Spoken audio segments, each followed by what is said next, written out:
আমি বাবু দিতাম না, এরা বাড়ির মধ্যে অত্যাচার করে। আমরা আইনো নাই, আমরা ঘর দুয়ার ভাঙ্গা নিত, আমি নিষেধ, আমিও দিতাম না। এটা ওয়াল পরের দিকে, ওয়াল ভাঙনের দিকে এর লাগে এখন এরা বাজাইতেছে।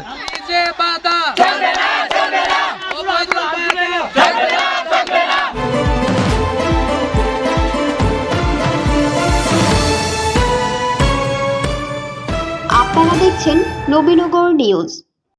ব্রাহ্মণবাড়িয়ার নবীনগর উপজেলার জিনুতপুর ইউনিয়নের বাঙ্গরা টু বলিবাড়ির নতুন রাস্তায় ব্রিজ নির্মাণের জন্য জোরপূর্বক বাড়ির বাউন্ডারি দেয়াল ভাঙচুরের অভিযোগ উঠেছে। শুক্রবার বিকেলে স্থানীয় ইউপি সদস্য আমির জাহানের নেতৃত্বে কয়েকজন শক্তিশালী হ্যামার দিয়ে পিটিয়ে ওয়ালটি ভেঙেছে বলে অভিযোগ ওঠে। শনিবার এ বিষয়ে প্রতিকার চেয়ে ভুক্তভোগী জাহানারা বেগম ইউপি সদস্য আমির জাহানকে ১ নম্বর আসামি করে নবীনগর থানায় কয়েকজনের নাম উল্লেখ করে অভিযোগ দায়ের করেছেন। বিষয়টি তদন্তের দায়িত্বে থাকা নবীনগর থানার এএসআই বিল্লাল হোসেন অভিযোগের সত্যতা নিশ্চিত করেছেন। তিনি জানান, তদন্ত সাপেক্ষে পরবর্তীতে প্রয়োজনীয় ব্যবস্থা গ্রহণ করা হবে। জানা যায়, বলিবাড়ি গ্রামের বাসিন্দাদের দীর্ঘদিনের দাবির প্রেক্ষিতে স্থানীয় সাবেক সাংসদ মোহাম্মদ এবাদুল করিম বুলবুলের সহযোগিতায় ও জিনুতপুর ইউনিয়ন পরিষদের অর্থায়নে ইউপি চেয়ারম্যান রবিউল আওয়াল রবি স্থানীয়দের সমন্বয়ে বাঙ্গুরা টু বলিবাড়ি প্রায় ২ কিলোমিটার নতুন রাস্তা নির্মাণ করেন। বছরখানেক আগে রাস্তাটি নির্মাণ শেষ হলেও বলিবাড়ি পূর্বপাড়া সরকার বাড়ির পশ্চিম পাশের খালে একটি ব্রিজের অভাবে রাস্তাটি সুফল ভোগ করতে পারেনি পুরো গ্রামবাসী।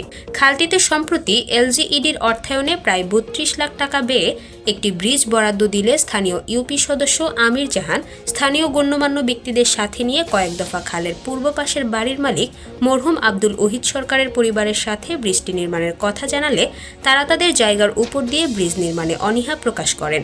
এতে করে স্থানীয়দের মাঝে চরম ক্ষোভ বিরাজ করছে। ঠাকুর পাশের যে বাড়ি, এরা কিছু আমলি দোষদের কুচকের আমাদেরকে এটা বাধা দিতে, এখানে ব্রিজটা আমাদের খুবই দরকার এবং আমাদের গ্রামবাসী ব্রিজটা হলে গ্রামের হাজার হাজার জনগণের উপকৃত হবে। আমরা চাই এখানে ব্রিজটা হোক, গ্রামের সম্মিলিত সবার প্রচেষ্টা আজকে আমাদের এই ওয়ালটা ভাঙা হয়েছে। বাঙ্গুরা টু বলিবাড়ি এই যে রাস্তা, এটা বলিবাড়ি মানুষের স্বপ্নের রাস্তা। এখানে গুটি কয়েকজন, এই সর্বোচ্চ ২ থেকে ৩ জন, তাদের অবৈধ বাধার কারণে আমাদের এই যে ব্রিজের কাজ শুরু করতে পারতেছি না। ভুক্তভোগী বাড়ির মালিক মরহুম আব্দুল ওহিদ সরকারের স্ত্রী জাহানারা বেগম জানান, আমার জায়গার দলিল সহ সব কাগজপত্র আছে। আমি আমার জায়গার উপর দিয়ে ব্রিজ দিতে অনীহা প্রকাশ করলে আমির জাহান মেম্বার সহ তাদের লোকজন এসে আমার বাড়িতে এই অত্যাচার করে। আমি আমার জায়গার উপর দিয়ে ব্রিজ নির্মাণ করতে দিব না। আমার নির্দিষ্ট জায়গা, কাগজপত্র সবকিছু আমার আছে, ফর্সা আছে, দলিল আছে, আমার সবকিছু আছে। আমার বাংসে কেন আজকে? হ্যাঁ বাংসে না করছি বলে দিতে আপনার এখান দিয়ে এলাকা বাংসে ব্রিজ দিবেন না কেন আপনি? হ্যাঁ না দেব কেন? আমার কুটি দেম নি, আমার কুটি দেম, আমার কুটি জায়গায় যা আমার হিয়ানো দুনিয়ার জমি নষ্ট করছে, ক্ষয়ক্ষতি করছে। হিয়ান দিয়া ইহান দিয়ে আমি কি এহা দেম বাবু? একে এহা জায়গা দেওয়ার জায়গা কি ব্রিজ? হ্যাঁ মিল্লাই যোদ্ধা মিল্লা এলাকায় অত্যাচার করছে। আমির জাহান মেম্বার, বসির মেম্বার, মুসা মেম্বার, আমি বাবু দিতাম না। এরা বাড়ির মধ্যে অত্যাচার করে, বেডি এক বেড়াইতেন বাইরা দুষ করে। আপনি ব্রিজ দিতে দিবেন না? না না না, আমি দিতাম না, আমি দিব না বাবা। এ ব্যাপারে পার্শ্ববর্তী জমির মালিক মৃত আব্দুর রাজ্জাকের স্ত্রী স্বপ্না বেগম বলেন, কোনো আইনে নেই আমাদের ঘরবাড়ি ভেঙে ব্রিজ নির্মাণ করবে। আমিও আমার জায়গার উপর দিয়ে ব্রিজ নির্মাণ করতে দিব না। যদি হেরা ব্রিজ নিত সুন্দর করে, আমরা ৩ বাড়ির মানুষের ডাক দিত, বলে তো মা ব্রিজ নিয়াম, তো হেরা যারা ব্রিজ নিতে আছে, আমরা আইনো নাই, আমরা ঘর দুয়ার ভাঙ্গা নিত, আমি নিষেধ, আমিও দিতাম না। এ ব্যাপারে অভিযুক্ত ইউপি সদস্য আমির জাহান বলেন, রাস্তাটি করার সময় মরহুম আব্দুল ওহিদ সরকারের পরিবার তাদের জায়গার উপর দিয়ে রাস্তাটি করার জন্য বিভিন্নভাবে অনুরোধ করে। রাস্তা করার পর এখন যখন ব্রিজ করব, তারা তালবাহানা শুরু করছে। তারা সরকারি খাল দখল করে ওয়াল নির্মাণ করে রাখায় ব্রিজের কাজ শুরু করা যাচ্ছে না। তাদের ওয়ালটি ভাঙার জন্য অনুরোধ করলেও তারা তা শোনেনি। গ্রামবাসীর স্বার্থে এখানে ব্রিজটি দরকার, এখানে আমার নিজের কোনো স্বার্থ নেই। এখন এরা আমাকে ৩০,০০০ টাকাও দিছে, এটা আসা যাওয়ার জন্য যেটা লাগে খরচ আমি টাকা দেবো, আপনারা শুধু আমার ব্রিজ দাঁড়িয়ে দেন।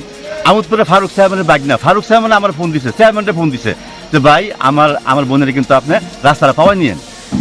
এখন এরা রাস্তায় এরা বাড়ির সামনে আইনে সারছি, এরা খালের মধ্যে ওয়াল দিয়ে রাখছে, ৬০ ফুট ওয়াল দিয়ে রাখছে। এই ওয়ালটার কারণে আমরা এখন ব্রিজ দিতে পারতেছি না। ওয়ালটা সরকারি জায়গায় খালের মধ্যে দিয়ে রাখছে, খালের মধ্যে ৬০ ফুট দিয়ে রাখছে এরা ওয়ালটা। আমরা এরা কালকে মিটিং করে বলছি যে ভাই তুমি এটা ওয়ার্ডে ভাঙে দাও, সাইফুর জায়গা যেটা পড়ছে এটা ভাঙে দাও, সরকারি হালার মধ্যে আমি ওয়ার্ডটা করি, এরপর রাস্তা না দিলে ফলটা ফলে দেওয়া যাবো। তোমরা আপাতত এগুলো আওয়াজ দেওয়া করো। এখানে হাক করতে রাখছে আমার প্রতি বছর হেঁটে আনে হাক করলে কি, তো ব্রিজটা হলে তো হাক করতে না, ব্রিজটা মূলত আপনার গ্রামের স্বার্থে, ব্রিজটা গ্রামের স্বার্থে, এলাকার স্বার্থে এই ব্রিজটা দরকার। এ ব্যাপারে উপজেলা নির্বাহী কর্মকর্তা রাজীব চৌধুরী বলেন, এ বিষয়ে আমি যতটুকু জানতে পেরেছি এটা নাকি খাস জায়গা। আমি আমার তহসিলদারকে বলছি সরেজমিনে গিয়ে প্রতিবেদন দিতে। যদি দেয়ালটি খাস জায়গাতে না হয়ে ব্যক্তিগত জায়গায় হয় তাহলে এরই মধ্যে দেয়ালটি যে মেম্বার ভাঙছে সে জরিমানা দিবে, এটা একদম ক্লিয়ার কথা। আমি সবই জানি, ওইটা পুরোটা খাস জায়গা। তহসিলদার এটা সরেজমিনে যাবে, গিয়ে দেখবে। এলাকাবাসীর সাথে কথা বলেন, এলাকাবাসী সবাই চায় ব্রিজটা হোক, শুধু ওই মহিলা চায় না ব্রিজটা হোক। আমি তো চেয়ারম্যানের সাথে কথা বলছি, এটা নিয়ে অনেক দরবার হয়েছে, উনি যেটা বললো এটা হলো খাস জায়গায়। তারপর আমি আবার তহসিলদারকে বলছি যেহেতু একটা অভিযোগ পাওয়া গেছে আপনি গিয়ে দেখবেন। যদি এটা খাস জায়গা না হয়ে যদি ব্যক্তিগত জায়গায় হয় তাহলে ওই যে মেম্বার ভাঙছে সেই মেম্বার জরিমানা দিবে, এটা একদম ক্লিয়ার কথা। নবীনগরের বলিবাড়ি থেকে ঘুরে এসে নিজস্ব প্রতিনিধি কাউসার আলমের পাঠানো তথ্যচিত্রে নবীনগর নিউজ।